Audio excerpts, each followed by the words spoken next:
درود عزیزان، وقت بخیر. داو جونز 12 سپتامبر بعد از 20 روز تونست بالاخره سقف 45735 رو بریک بکنه. دیروز با اخبار CPI انتظار نداشتم، ولی خب همونطور که گفتم احتمال جزئی از مارکت. خب بریم سراغ تحلیل. اگر دیروز معامله نداشتی و نتونستی، امروز زیاد پیگیر معامله نباش دیگه. باید بریم برای هفته بعد، چون حرکت خودشو کرده. نمیگم حرکت نمیکنه، در حد اسکلپ شاید بشه ازش معامله گرفت، ولی زیاد پیگیر نیستم، بیشتر نگاه میکنم.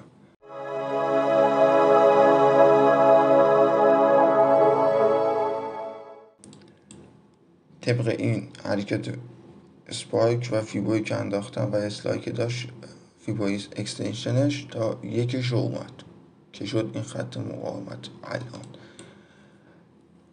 به سل که اصلا فکر نمی کنم. اگه خواست بریزه که بریزه، نوش جون اونا که میگن،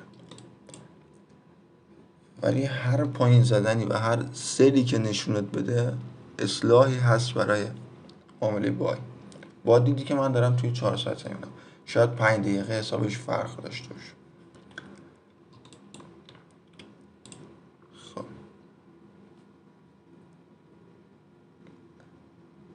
سمه 7 رسید به کندل، احتمال یه بالا زدن تا سقفش هم حتی شاید باشه. نمیتونم فیلم پایین تر ببینیم داستان به چه صورت. هماهنگی SMA 25 توی 1 ساعته و بریک هفتش که تقریبا اینجا میشه، شاید بتونه ورود بده. و اگر بخوام یه دونه فیبو بندازم از این کف،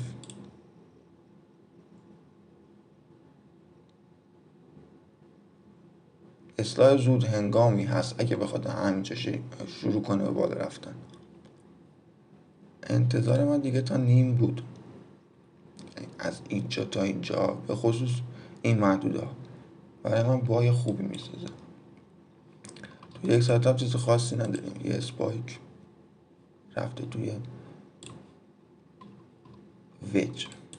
وجی که با بریکش توی کفش میتونه ناحیه حمایتی باشه.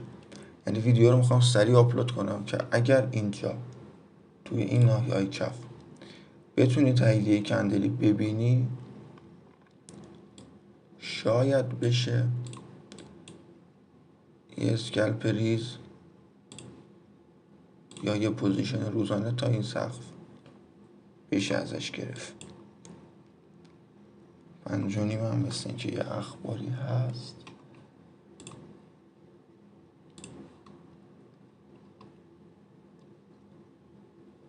اما مثلا این سایت میتونست یه ورود باشه.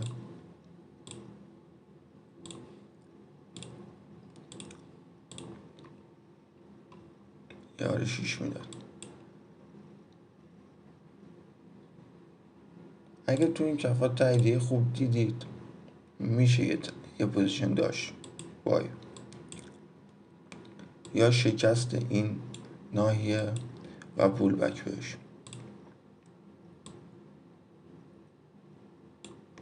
یا اینو لگ 1 حساب بکنی برای لگ 2 هنگام شکست کندل پینباری که بیا دمشکر اینترنت که هنوز نمیتونم اینو لیگ 1 حساب بکنم. ولی اگه اینجا کندل پینبار هم جهت داد برای بای که SMA 7 همراهش باشه، میشه ورود زد. مثل کجا؟ مثل همچین کندلی. این پینبار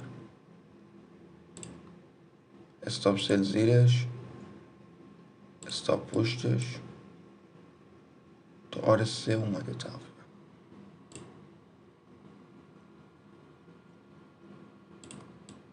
یک کم زود هنگامه، ولی چون پشت داستان سعودیه میشه یه حرکت های زد. ورودهای دیروز من سناریویی که الان گفتم خب واسه کندل پینبار هم جهت همچین چیزی میشه. اوکی،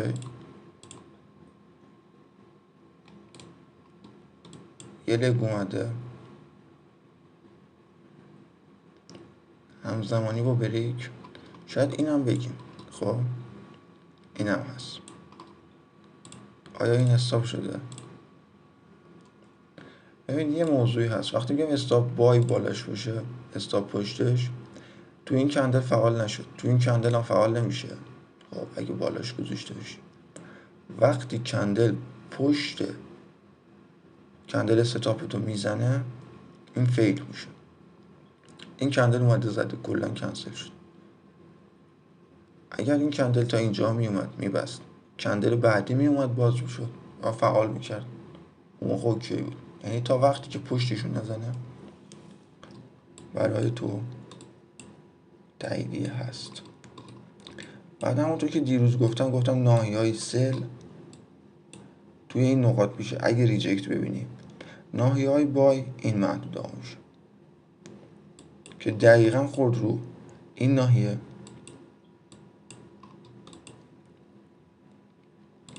هم پوشانی داشت با ترندی که تو تایم فریم بالاتر داریم و این کف و کف این چنل یه این سایدی داد که این ساید به خاطر این پینبار رو پایین یه مقدار ریسکی محسوب میشه،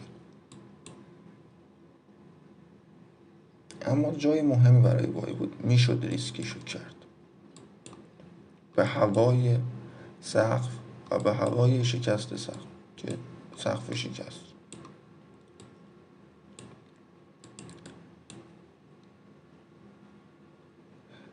شکست این کف و سلشو نیستم فعلا، احتمال داره بریزه تا اینجا، اما فعلا بی خیالشم. سناریو رو گفتم چیز زیادی نداره امروز.